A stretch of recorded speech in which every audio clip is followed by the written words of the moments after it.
અમદાવાદ કે પછી ખાડાબાદ શહેરના રસ્તાઓની હાલત હવે માત્ર બેદરકારી નહીં પરંતુ કોર્પોરેશનના ભ્રષ્ટાચાર અને નિષ્ફળતાની સાબિતી બની ગઈ છે। વરસાદ રોકાયાને 10 દિવસથી વધુ સમય વીતી ગયો છે, છતાં પણ અમદાવાદના 30થી વધુ સ્થળોએ ખાડાઓ યથાવત છે। 7 ઝોનની 23 જગ્યાઓ પર આજે પણ લોકો જીવના જોખમે પસાર થઈ રહ્યા છે। કોર્પોરેશન 1584 ટન હોટ મિક્સ પાથરવાના મોટા દાવા કરે છે, પરંતુ થોડા ઝરમર વરસાદમાં જ રસ્તાઓ ધોવાઈ જાય છે। આખરે કરોડો રૂપિયાના ટેક્સ બાદ પણ અમદાવાદીઓને ખાડા અને ધૂળ સિવાય શું મળ્યું? શું ખરાબ ગુણવત્તાના મટીરીયલ અને રોડ કોન્ટ્રાક્ટરો સાથેની મિલીભગત આ સ્થિતિ માટે જવાબદાર છે? આ ખાડાઓના કારણે વડીલો, સગર્ભા મહિલાઓ અને બાળકો ભારે હાલાકી ભોગવી રહ્યા છે, છતાં તંત્રના પેટનું પાણી નથી હલતું। સામાન્ય નાગરિક ટ્રાફિક નિયમ તોડે તો હજારો રૂપિયાનો દંડ ફટકારાય છે, પરંતુ લોકોના જીવ જોખમમાં મૂકનારા અધિકારીઓને ક્યારે દંડાશે? શું કોર્પોરેશનને માત્ર ટેક્સ વસૂલવા અને ભ્રષ્ટાચારથી ખિસ્સા ભરવામાં જ રસ છે? આખરે આ બેદરકારીની જવાબદારી કોણ લેશે અને આ બેદરકારીની જવાબદારી ક્યારે લેવામાં આવશે?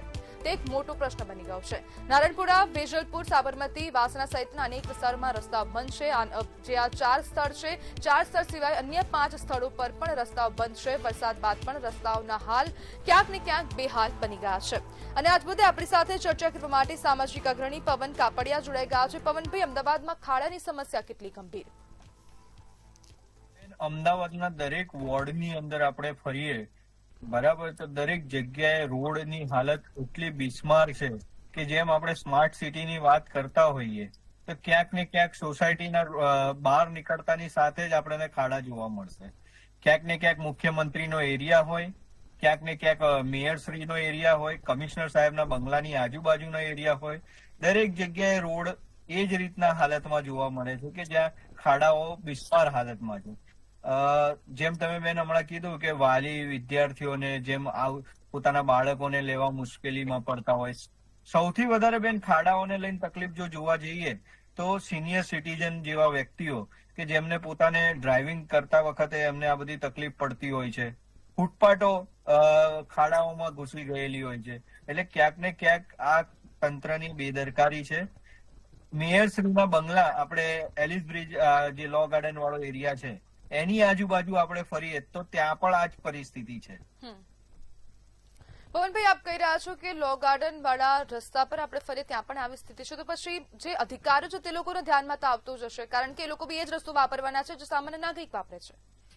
બેન, અધિકારીઓમાં તો એવું છે કે આ તો પ્રજાએ વોટ આપીને આ લોકોને જીતાડીને બેસાડી દીધા છે કોર્પોરેશન, વિધાનસભા, લોકસભા સુધી, એટલે આ લોકોની પરિસ્થિતિ એક એવી ઉભી થઈ છે કે આપણે એક પ્રકારે પ્રજાની બીક નથી રહી સૌથી પહેલા તો, અને એ બીક ન રહેવાના કારણે આ ભ્રષ્ટ કર્મચારીઓ ક્યાંક ને ક્યાંક સત્તા પાર્ટી સાથે મિલીભગત કરીને કોન્ટ્રાક્ટરોને પોતાની મિલીભગતમાં કરપ્શન કરાવડાવીને આ પ્રકારની પરિસ્થિતિઓ ઉભી કરે છે। હમણાં રિસેન્ટલી આપણે વિડીયો જોયા હશે પેલેડિયમ મોલ પાસેના કે જ્યાં અમદાવાદ પોલીસ કમિશનર, મ્યુનિસિપલ કમિશનરે ડાયવર્ઝનો આપીને જે બંધ કરી દીધું, પણ એ ડાયવર્ઝન આપો છો, પ્રજાને ડાયવર્ઝન આપો છો, પણ પ્રજાને રસ્તા તો સરખા આપો।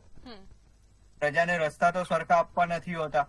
ક્યાંક ને ક્યાંક કોઈ બી વિસ્તાર તમે નોર્થ, સાઉથ, કોઈ બી ઝોનમાં જઈને જુઓ, દરેક જગ્યાએ પેલા અધિકારીના ઘરની બહાર ગણો કે સામાન્ય પ્રજાની બહાર કે મુખ્યમંત્રીના બંગલાની બહાર, દરેક જગ્યાએ આ રીતની પરિસ્થિતિ છે બેન। એનું કારણ મેઇન એક જ છે કે જે નીચેથી લગાવીને ઉપર સુધી એક જ સત્તામાં બેઠેલી સરકાર, એના બેઠેલા કરપ્ટેડ કર્મચારીઓ અને જે સ્ટેન્ડિંગ કમિટી અને મેયરશ્રીના જવાબદાર લોકો અને પોતે, એનું આ મેઇન પરિણામ છે બેન। પવનભાઈ, અમદાવાદનો કોઈ પણ એક રસ્તો ભ્રષ્ટાચાર વગરનો હશે?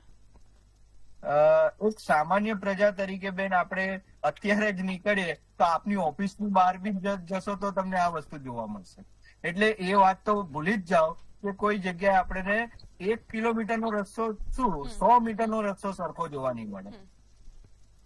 આનું નિરાકરણ શું પવનભાઈ, આપને શું લાગે છે?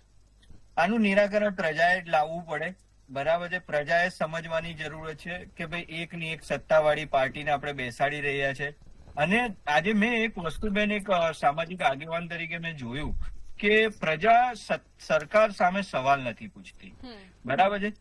પોતાના ત્યાં મેં ઘણા એરિયા એવા જોયા છે, નારણપુરા છે, ઘાટલોડિયા છે, એલિસ બ્રિજ છે, પછી આપણો વાસણા એરિયા છે, આ બધી જગ્યાએ લોકોને પ્રજાને એટલું મને દેખાઈ રહ્યું છે કે પોતાના જે બેઝિક ફંડામેન્ટલ રાઇટ્સ ને લઈને જે કામો હોય, ગટર, પાણી, પથ્થર, સ્ટ્રીટ લાઇટ થી માંડીને બધા એ કામોનો અવાજ ઉઠાવો અને આ ભ્રષ્ટ કર્મચારીઓને ભ્રષ્ટ બેસેલા પોલિટિશિયનો જે ભાજપ સરકારમાં, એમને સવાલ પૂછવા માટે એમની પાસે એ પ્રકારનું ક્યાંક ને ક્યાંક નોલેજ નથી, ક્યાં તો બોલી નથી શકતા.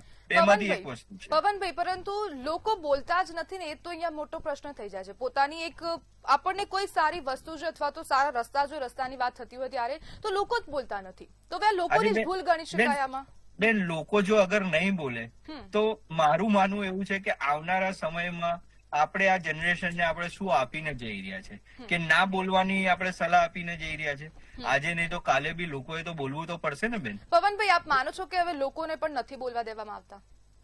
ક્યાંક ને ક્યાંક બીવડાવવામાં આવે છે. દેશની અંદર 2014 થી અત્યાર સુધી તમે જોઈ રહ્યા છો કે ક્યાંક ને ક્યાંક કોઈકને ત્યાં બોલવા વાળા વ્યક્તિઓના ત્યાં ઈડી આવી જાય, સીબીઆઈ આવી જાય, કોઈક ને કોઈક તંત્રનો દુરુપયોગ કરીને અધિકારીઓને દબાવવામાં આવે. બરાબર છે. અધિકારીઓનો જે આઈએએસ કેડરના, જે આઈપીએસ કેડરના લોકો છે એમને ક્યાંક ને ક્યાંક સરકારે દબાઈ રાખ્યા છે. એનું પરિણામ છે કે આ કરપ્શન જે વધી રહ્યું છે અને એનું પરિણામ ભોગવી રહી છે પ્રજા.